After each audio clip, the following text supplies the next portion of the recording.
There's a word in Korean, 인연.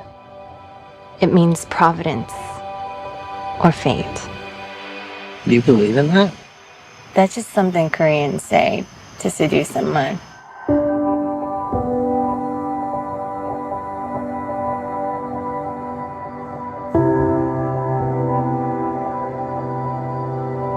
What a good story this is. Childhood sweethearts who reconnect 20 years later and realize they were meant for each other. In the story, I would be the evil white American husband standing in the way of destiny. Shut up. He was just this kid in my head for such a long time. I think I just missed him. Did he miss you? Hae Sung! 와, 너다. 와, 진짜 와다. 와. Not really sure how to feel about it, son. And the way you move makes me feel like I can't 좋다. live without you. 뭐가? 그냥 너랑 너랑 얘기하는 거? The guy flew 13 hours to be here. I'm not going to tell you that you can't see him or something. 만약에 네가 한국을 떠나지 않았다면 내가 널 찾았을까? 우리가 사귀었을까? 헤어졌을까? 부부가 됐을까? 아이들을 가졌을까? 너는 나를 왜 찾았어? 한 번 더 보고 싶었어. If two strangers walk by each other in the street and their clothes accidentally brush, that means there have been 8,000 layers of inyan between them. Want you to stay. Want you to stay.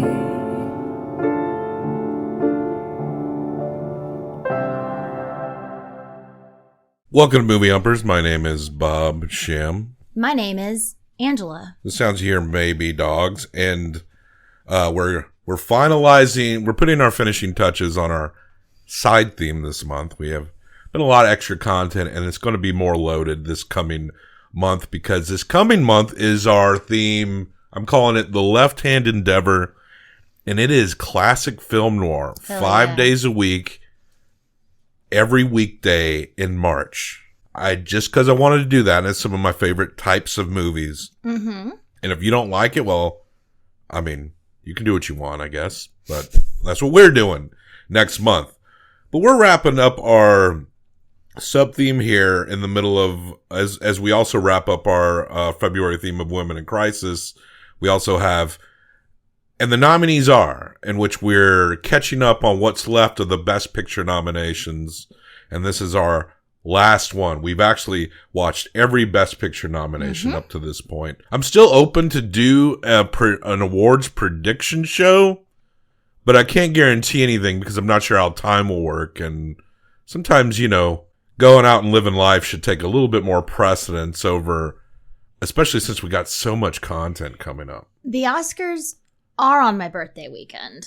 Yeah, that's true. And we'll be out of town The week between before, now and yeah. then. Yeah, we may not have time to, we'll see. We could have had some fun with it, but, with our predictions and stuff, but we're going to fall short when we get into like best actor because we don't know some of the movies, right? Yeah. We'll call it now. What movie do you think is going to win Best Picture? Do you need a reminder of all that we've seen? There's 10 of them. Yes, so always. It's Oppenheimer, Oppenheimer's one. Barbie, Yes. Killers of the Flower Moon, Correct. Past Lives, Yes, the one we're talking about today. The Fall, Anatomy of a Fall. Zone of Interest, Zone of Interest, yes. American Fiction. American Fiction, Maestro. We're missing 2 more. What else did we see? I Didn't think we just watch one of them. No, I said all the ones we just watched. we've only got 8. What is Oh, the Poor Things. Poor Things. And what is the last one? Which one is it? Holdovers. The Holdovers. Thank you. Jeez. Woo. We really had to dig for that. From our ratings, I believe the one that's gotten the best score is The Zone of Interest. That's what we would probably pick for our own. Right. I'm not saying what should win, but like from what we've judged. But just putting myself in their heads and how they do. Maestro seems like a movie that would have won like 20 years ago. No, you're right. But the style of it definitely feels like your classic Oscar bait. But they might give it to Bradley Cooper. Yeah, maybe. I think they should give him the acting award. He's not nominated for director, just so maybe he'll like stop with the ultra dramatic. I don't know, or he could go even harder. Self-presentation movies, he'll like quadruple down. He's like, no, I need to win 10 Oscars. But which one of those do you think will win? Not what you want, but you think they will pick. Oppenheimer. I actually think they are going to pick Oppenheimer. I think Oppenheimer might. I don't think Nolan has won a Best Picture. I don't know about direction. And I do think Oppenheimer, compared to a lot, is a little overhyped. Yeah. And there's a lot on here that I feel like are, like, nothing's bad. No. But a few things I do think are a little overhyped. I think that Oppenheimer will win Best Picture. I think Zone of Interest will win Best Foreign Film. Yeah, that's right. And I think Oppenheimer will win Best Sound.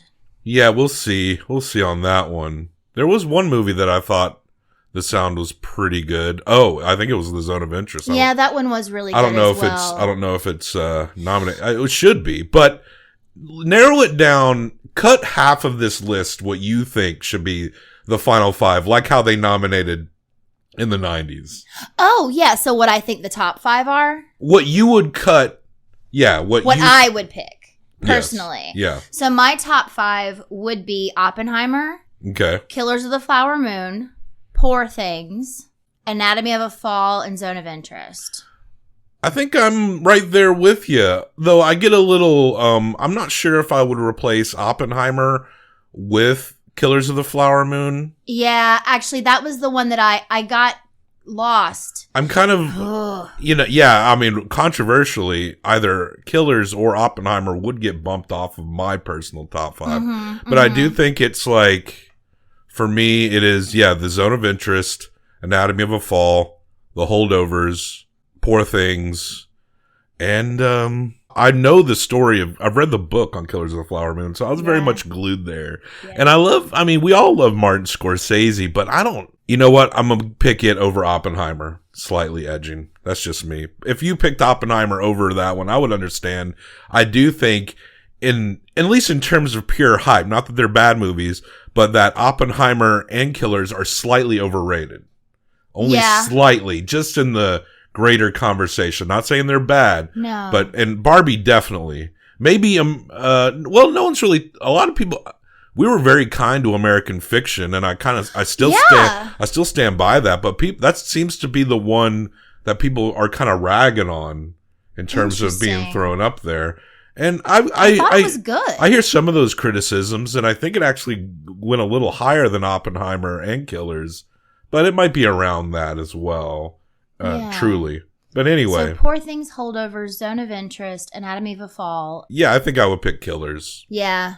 Which is very controversial, I think, because a lot of people automatically have Oppenheimer on there, and we do think they're going to pick that one. Yeah. But yeah, all the other nominations I think are pretty solid. Those are all really good movies.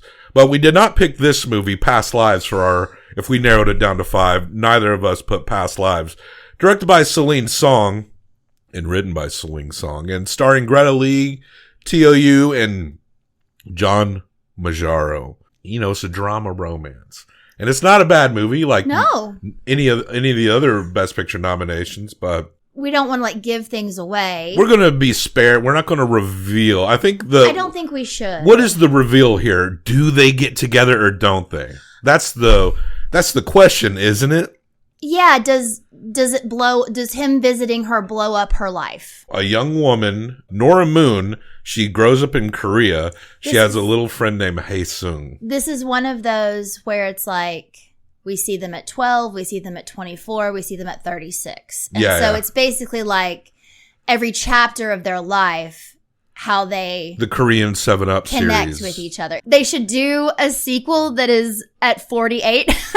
So they obviously care a lot about each other as kids, and they have the acting and the interrelationships in this movie are very nice.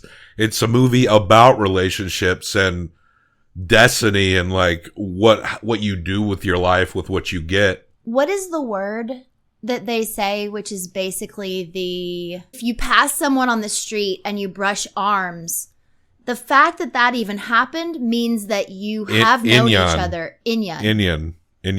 Something like that. But it's a concept that's throughout the film. This idea that you could have a relationship in this life that is a friendship. In the next life, it could be sexual. In a previous life, you could have been sisters. Just, layers of existence leading to a moment that will finally bring you together. She says when she's describing to a man that she would later be in a relationship with that this is what Koreans say to seduce you. Yeah. And then they kiss. She immigrates from Korea to Canada, and then she, as an adult, immigrates into the U.S. from there. And she's a playwright.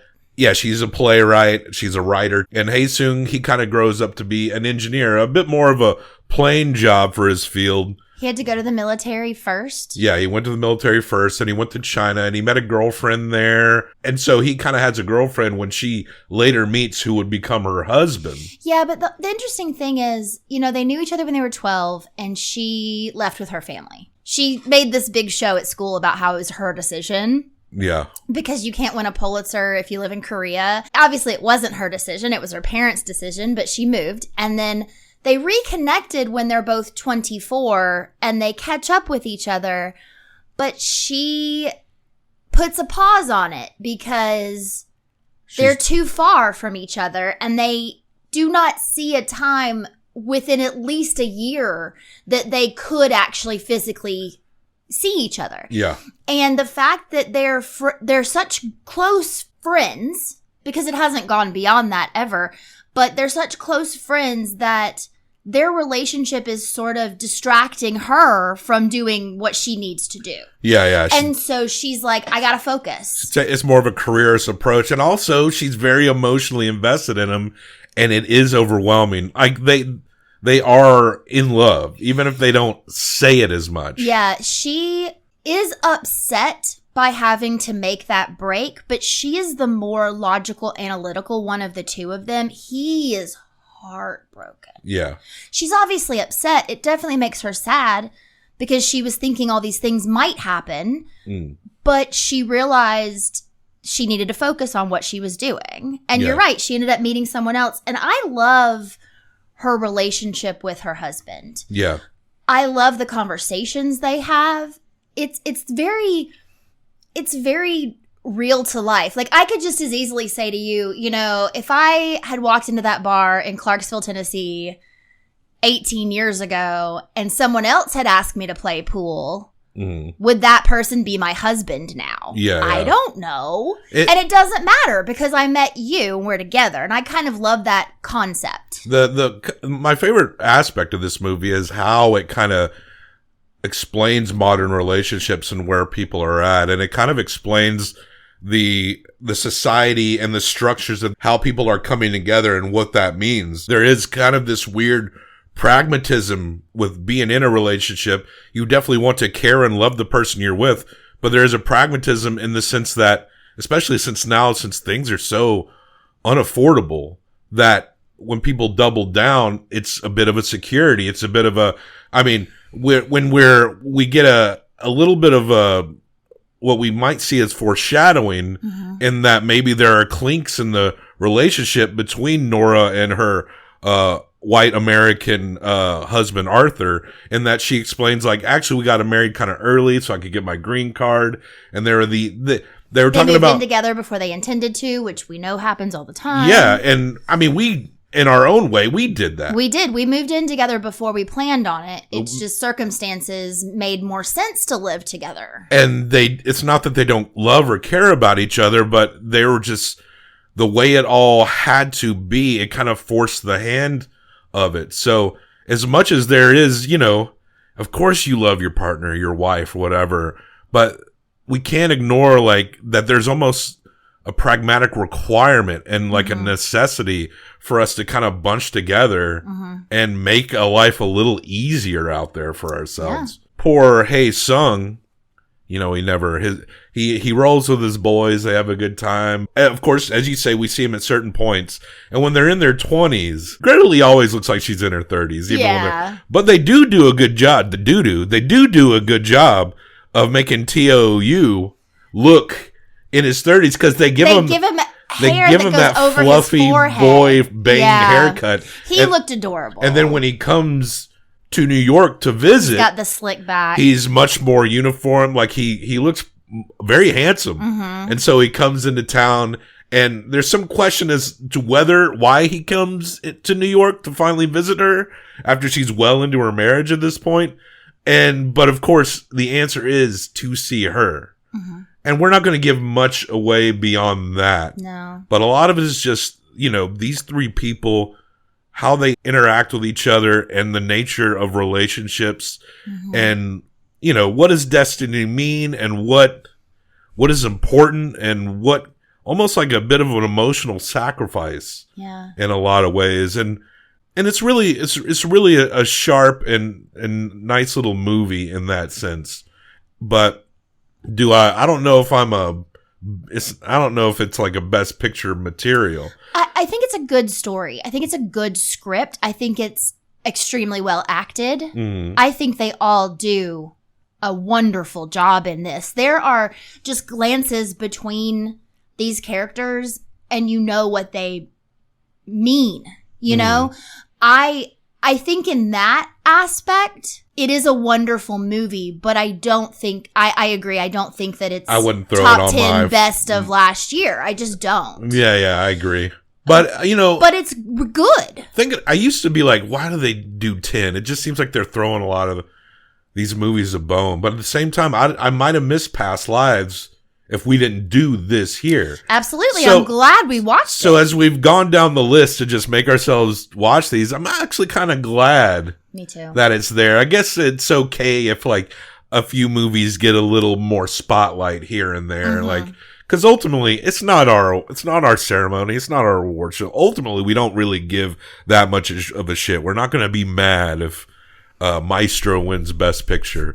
We're more likely to laugh than be angry, but I've grown to really kind of like the loaded Best Picture category. Like it's, especially when we're doing things like this, it's kind of nice to check these movies out. Yeah. Of course, also, if I'm making my own top 10, and I'm not going to do that, Past Lives probably wouldn't be on there. I gave Beau is Afraid a higher score than Oppenheimer and Killers of the Flower Moon, you know? Yeah. But that's just me. And when she's chugging that paint and calling him a homophobic slur, I'm like laughing my ass off in the theater. I do want to watch that movie again. Let's just rate this movie. Past Lives, directed by Celine Song. Celine Song. What do you think about it? 1 through 5 combined for best out of 10. I think it's a 4. I'm going to give it a 3.75. Fair. So that's a 7.75. Let's show it off here at 7.75. It's an A-. Barely missed being a B. It's still an A. And it shares the rankings with movies like Nope, The Proud Valley, American Gangster, Four Lions, and Inside Llewyn Davis. Oh, let me... Oh, that's very fair, I think. Yeah, I'd say so. Past Lives. So there you go. Check the show notes for links, other places to find us. It's a drop like most every day this week, yet again, leading into a month where we'll have 5 drops every weekday. Remember, The Left Hand Endeavor is around the corner. But we got one last Women in Crisis movie tomorrow, and it's a David Lynch one. I bet you can figure it out which one it is. In the meantime, check the links in our show notes for other places to find us. I've been twitching a little bit. If you're willing to, if you're ever up at 3 a.m. and you want to watch me play Fallout New Vegas, you're welcome to do so. If you want to do that. I won't be there. I am enjoying the game quite a bit, but you can chat me up if you want. I'm just kind of getting started. Hit like, subscribe. We like it when you do that. Leave a comment or a correction. And what is our, oh, right. We're going to say this one last time. It makes me cringe and fold up inside myself every time I hear it. But one last time, and then we're never going to say it again. You are enough.